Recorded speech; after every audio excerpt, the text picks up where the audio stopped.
Достар, сәлем. Бүгін мен біздің түп санамыз туралы, жаңа деңгейге шығуға кедергі болатын убежденияларымыз туралы сөз қозғағым келеді. Бұл бизнесте өте маңызды. Әлсін-әлсін осы практиканы өзіңіз жасап тұрсаңыз, әрбір кезеңде үлкен көмегі болады. Өзім қатты қолданам және нәтижесін көргенмін. Сонымен бір бет қағаз алып, қаламмен ойыңызға келген алғашқы ойларыңызды бірден жазыңыз. Жаңағы қарсылықтарыңызды, логиканы, өзіңізді бір ақылды сезінгіңіз келіп, біреу үшін емес, өзіңіз үшін қандай бір глупый болсын жауап келіп тұрған, күлкілі болсын, бәрібір бірден жаза бастаңыз. Және қатты бір саботаж, андай сопротивление болмай, бірден глубинаға өзіңізге кетсеңіз, тереңнен бір өзіңізді аша түссеңіз, өзіңізге де жақсы болады. Енді жалпы айтқым келгені, бұл өмірде біз тек қана 10% ғана жаңағы ақылға салып, логикамен жүреміз де, түп саны 90% біздің сол кішкентай кезімізден келе жатқан түрлі қорқыныштарымыз, жаңағы бір убежденияларымыз бізді шектейді екен. Енді алғашқы сұрақ, қағазға бірден жазамыз. Мен, мысалы, x2 немесе x4 сізді қатты бір не жақсы бір эмоцияңызды көтереді, соны жазыңыз. Мысалы, қазіргі табысыңыз, мысалы, 500 мың болса, мысалы, 1 миллион табу үшін маған, егер сондай тапсам, егер мен қазір сіздің табысыңыз 500 мың теңге болса, мысалы, 1 миллион теңге немесе 1 миллион қатты сізді қозғамаса, мүмкін 2 миллион теңге максимум, бірақ тым x10 5 миллион деп асып кетпеңіз, сол x2 негізі жеткілікті көбіне. Плюс, мысалы, 1 миллион теңге тапсам, қорқынышты не болады, что страшного произойдет, если я вот сделаю x2, немесе одан да көбірек, қайсысы сізді прям неңізді көтереді, шынымен де бір қорқыныштарыңызды. Басында әрине, ой жоқ, бәрі керемет қой, ақшам көбейеді, онда не қорқынышты болуы мүмкін деген сияқты саботаж басталады сізде. Бірақ дегенмен андай бір фоным дауысы жай естілетін бір санаңыздың түрлі ойлары шыға бастайды. Вот сол ойларыңызды бірден жаза бастаңыз. Ойланбай, просто ойыңызға не келеді, бірден. Күлкілі ма, вообще бір баланың сөзі сияқты ма, бір ойға сыйымсыз, бір ақылға сыйымсыз нәрсе ма, бәрібір сондай бір кем дегенде 5 не қорқынышты нәрсе болатын бір жағдайды жазасыз. Бұл уже үлкен жұмыс, осыны жазып шықсаңыз. Уже бұл жеңістің жартысы, 50%. Енді ары қарай осымен қалай жұмыс жасаймыз? Бұл біздің өмірімізде қайдан алынды деген сұраққа жауап береміз. Көбіне кішкентай кезіңізді еске түсіріңіз. Мысалы, ол мүмкін кішкентай кезіңізде ата-анаңыздан естіп қалған бір сөз қалыптастырды ма бұл ойды, немесе ата-анаңыз өзара сөйлесіп жатқан бір нәрсе, немесе мүмкін анаңыз айтқан шығар, мүмкін әкең жұмыстан шаршап келді, шулама деп, мысалы, әкеңіз жұмыстан кейін тіпті сізге әкелік, мысалы, уақытын, махаббатын бөлуге тіпті шамасы жетпейді екен.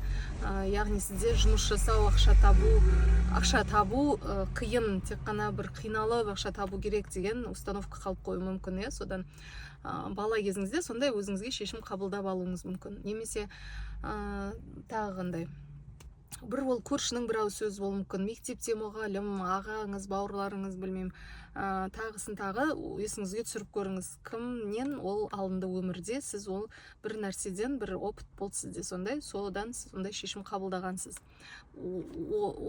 Ондай өзімен өзі ол нәрсе сіздің өміріңізде, түп санаңызда пайда болған жоқ. Мысалы, менде ол нәрсе болмауы мүмкін, сіздің бауырыңызда ондай ой болмауы мүмкін. Айналаңызда әрбірімізде өзіміздің жаңағы тарақандарымыз бар, сондықтан бір-біріне ұқсамауы мүмкін. Яғни ол сол бір тәжірибеден алынады, өзімен өзі аспаннан алынбайды. Соны есіңізге түсіресіз, уже түсінесіз да, что сіз ол ақиқат емес, бәріне бір жазылған заң емес. Сіз бір нәрседен просто сондай шешім қабылдап алдыңыз, бала ретінде. Енді сондай бір стресс болды ма, бір осылай захлопываться етіп қалдыңыз ба, бүйтіп қорқып қалдыңыз ба деген сияқты. Енді өзіңізге жауап бересіз, бұл менің өміріме кедергі келтіре ме, менің жаңағы жетістіктерге жетуіме, өсуіме кедергі келтіре ме деген сұраққа жауап бересіз. кедергі келтіреді десе, мысалы жаңа бизнес бастауға қорқыныш болады, біреулерде жаңағы үлкен ақшадан қорқыныш болады. Тартып алған болса, кішкентай кезіңізде ақшаны, бірінші алғашқы мысалы тәжірибеңіз ақшамен қандай болды, соны есіңізге түсіріңіз. Тоже сондай қалып қояды, мысалы, көп ақша, значит, менен тартып алады, немесе кезінде, кішкентай кезінде ұрлағам, сол үшін мені, әке-шешесінен дейді, бала кезінде бір аз ақша ұрлап, сол үшін ұрысса, мысалы, қатты бір наказание алса, солында қалып қою мүмкін. Үлкен ақша мен міндетті түрде тең болады, біреу мені мысалы ол үшін соттайды деген сияқты. Сондай енді кедергі болатыны сөзсіз ғой өмірде. Ол сізге жаңа бизнес бастауға, жаңа табысқа шығуға, бір ширақ қимылдауға, рисковать етуге, бәрібір енді бұл өмірде бірінші рет жасағанда ол бәрібір тәуекел болады. Және соңғысы, осы барлық жазған жаңағы шыққан нәрселердің барлығын, қорқыныштарыңызды, шектеулеріңізді енді позитивті түрде жазып шығасыз. Осы шақта және ешқандай жаңағы маме, бапе деген сияқты болымсыз, жалғаусыз, без деген орысша жазсаңыз, мысалы, безопасность емес, ол түбі бәрібір опасность, немесе не деген жаңағы немен префикс па, вот сонсыз бәрін позитивны, түбірінің өзі сөздердің позитивны болатындай етіп, осы шақта жазып шығасыз. Ешқандай шектеусіз, тек қана бір жаңағы өсуге, жаңағы позитивке сізді нетіп тұру керек.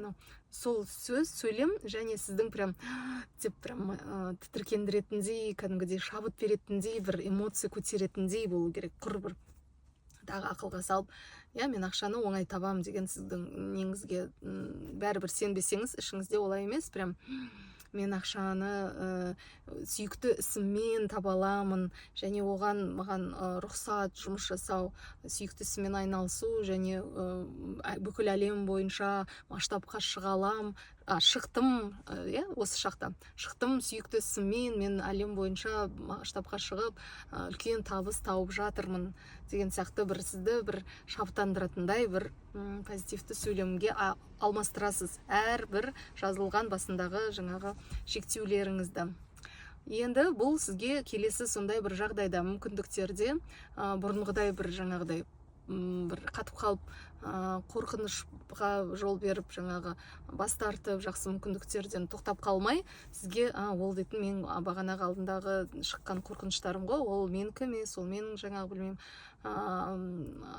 естіген, білмеймін, ата-әжемнен естіген бір ауыз сөз, ол даже олар может не то имели в виду, ол сіз просто так түсіндіңіз, солай өзіңіз решили просто и сами обиделись, сама придумала, сама обиделась деген сияқты. Вот сондай екенін түсінесіз де, сондай келесі мүмкіндіктер туған жағдайда сіз басқаша әрекеттенесіз, басқа реакция бересіз, басқа жауап бересіз деген сияқты. Сөйтіп сізге жаңа мүмкіндіктер ашылып, жаңа деңгейлерге жету иншалла жеңіл болады. Баршаңызға сәттілік. Менің каналыма жазылып қойыңыз, бұл видеом ұнаса.